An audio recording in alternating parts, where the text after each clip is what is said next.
Morning, ako si Van Matthew Bagsit at ito yung munting love ko. Pwede Bagsit Love. Tapos sa Twin Brothers Pigeon Loaf, Batangas. Yan. So ito yung aking munting love. Ito yung breederan ko dito sa Batangas City. Yan. Tapos nandun naman yung Flyers Loaf sa kabila. Mamaya puntahan natin. Okay. Actually, yung father ko talaga yung nag-iibon, year 2012. So, nung nawala siya nung 2019, ako na yung nag-intindi ng mga ibon niya. Bata pa lang ako, medyo nagkakalapate, pero hindi yung talagang pang-racing pigeon. Yung normal na bata na may alagang ibon, ganyan. Pero talaga yung father ko talaga, siya talaga yung mahilig. 2012 siya nag-umpisa noon, tapos kumakarera siya every year. Tapos yun nga, nakapag-produce yung Bacolod na mahirap na race, Inter-Island. So, doon namin na yung si Picoy. Yung may pakita ko na siya, nandito siya. Actually, sabi natin, chop suey, pero mga nakapasok, mga champion. So, may dugo din yung Taiwan Tapos may dugong, pero may mga balbon yung paa niya Online talaga yun. Ginawa ko, dahil medyo matanda na si Picoy, 2012, ang ginawa ko, hindi muna ako, kasi 2020, nag-start ako magkarera. Tubi ako noon, wala akong kaalam-alam. So, may nag-guide sa akin, yung mga kaibigan ni Papa, yan, si Eric Madrigal. Siya, mentor ko yan. Tapos yung isang kaibigan niya, Leo Magtibay, na Tagalipa. Siya mismo yung nag-hands-on sa akin na nag-ayos ng mga kailangan gawin. Tapos nadagdagan pa, nakilala ko pa si Sir S1. Mentor ko din yun. Yan, yun mga matitigas nating mga mentor.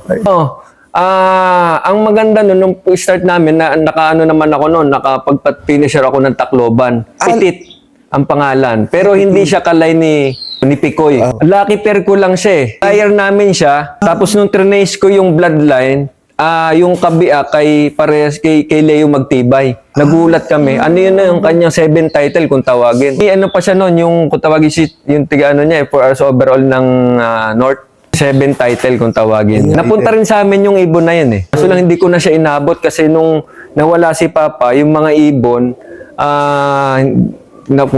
nahiram, napunta kung saan. Pero yung iba, napunta kay Romy Corpus. Tapos, the following year naman tayo naman si Romy Corpus.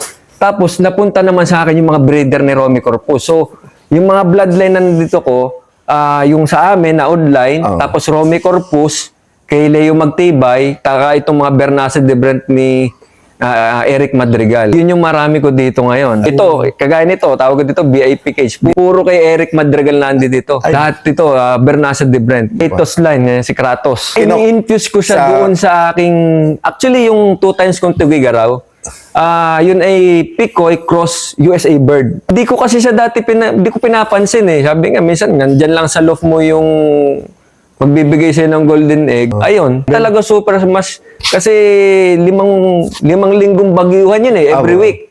Ang gunting niya nakakauwi. Kaya maganda, buo pa rin yung ibon. Sa Bataan ngayon yung dalawa, hindi pa napabalik dito. Pinalipad ko yun sa kaibigan ko Si Leo Bertido. Naman ang pangalan. Oo, yun na yun. Bali dalawa yun, mag-nestmate yun. Yung una ay 2 times, yun nga, nag-finisher siya ng Santa Ana. Kinapos lang 655 yung speed. Tapos, after isang linggo, kinarga namin invitational race sa Apari. Dapat siya na Santa Ana, kaso nalipat ng Apari. Magkapatid, kinarga namin ng Apari. Yun naman, kaso parehas talaga sobrang hirap ng karera that time. Smash pa din. Umuwi, magkasunod na ilang minuto lang. Actually, naglalaro ako ngayon sa yung BPSC, Tuway Ubok. Tapos yung 4A, Batangas.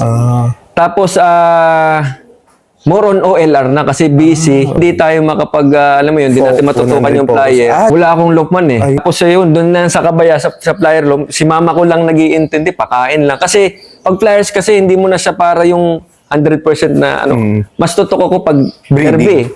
Kasi bibigay ka dyan, kailangan di ba? Pero sa akin, sabi nga nila, nag-uumpisa daw yung karera sa breeding, mas tutok talaga ako sa breeding. Kikita mo yung setup ko dito dyan, mamaya ipakita ko sa iyo ating mga Mas ano talaga ako sa pagbe-breed. Ayun. Kasi pag sumablay ka diyan, mahirap eh. Na hindi mo alam kung saan ka nagkamali. Doon talaga sa breeding. Yan. Dapat talaga, number one talaga healthy bago talaga mapalang. Tsaka dapat hindi nagkakasakit. Ayun. Ang flyer, yung dalawang yun na Santa Ana, never sila nagkasakit. Tsaka pag ako nagkakal din ako. Pagkita ko mahina talaga, umpisa pa lang, hindi ko na nilulubog ko na dyan. Nilulubog ko na dyan. Ayun. Oo. Hindi ko na pang hinayangan. Sayang kasi oras. Tama. Sige, pakita ko naman ngayon si Picoy. Ayun. Para kinukunan ko lang talaga to ng pang-stock eh. Bacolod finisher to. Pero kahit finisher siya, 4 lang sila nakauwi noon that time. Ang galing. Super hard race yun. Ayun. Ito siya. Medyo may edad na. 2012. Yan yung trademark niya na paa, yung balbon. Ayun nga ba? Oo nga no. Maya, pakita ko rin sa'yo yung balbon naman nila yung magtibay. Meron din balbon si Eric Madrigal. Yung aking 2 times kagayan, balbon din yun. Cross din nun, balbon. Yan si Picoy. Galing. Hindi na siya purong parang sabi mong may Taiwan eh. Ayun. Kasi may local bird na nakapasok dito. Hindi ko lang masabi kung sinong, kasi wala si Papa, hindi ko na mabalikan. Yung mahalaga, yung present na, Bacolod. Hindi ko yung bloodline, mas sa akin, kung producer siya, tsaka winner ang family, okay na ako. Kasi mo naman yung mga pangalan, di ba? Talaga performance. Ito ngayon yung pinaparami ko na talaga. Kung mag-i-infuse ako, lagi may pasok nito. Ito, nag-produce na to, yung kay Joben de Maculangan. Solo Tacloban yun. Ito, Lola nun. Kay Joben, yung breeder kasi nun, pares galing sa amin. Yung strain na merong pasok itong dugo nung, yung 2 times na yon, ganun din. Same blend. Inulit ko lang sa apo. Anak nila ito, apo ni Pico yun eh. Mga direct namang anak nito talaga, tinatago ko na. Sa anak niya, wala ngayon akong nilalaro eh. Inikip ko talaga. Yung anak ng anak niya, yun yung nilalaro ko. Yun yung mga nagpo-produce talaga. May ipakita ko sa iyo dyan na Ito ngayon yung pinares ko Sige, pakita ko sa iyo yung kapares niya. Shout out kay Sir LBC. Ito galing to sa kanya. Gwen, cross replay, cross 6 minutes. Yan, imported bird. Bing na ibon. Grabe. Ang magulang nito ay direct na kinuha kay PBM mismo. Galing. Tapos naka-cross naman do sa national champion ni na Sir LBC. Kasi 6 minutes. Galing. Okay. Yan. Ito, anak to ni Picoy. Medyo lugon lang to ng konti kasi back version, lugon lang. Yun ganda. Ito naman, nag-produce naman to, Tugigaraw. Nilipad naman ni Joben. Winner yon, Lord. Kinukunan ko ng, yung huli niyang anak, ito itsura. Kunin natin. Ito yung last na niya. Ito yung huli niyang anak, pinaka-bunso sa lahat.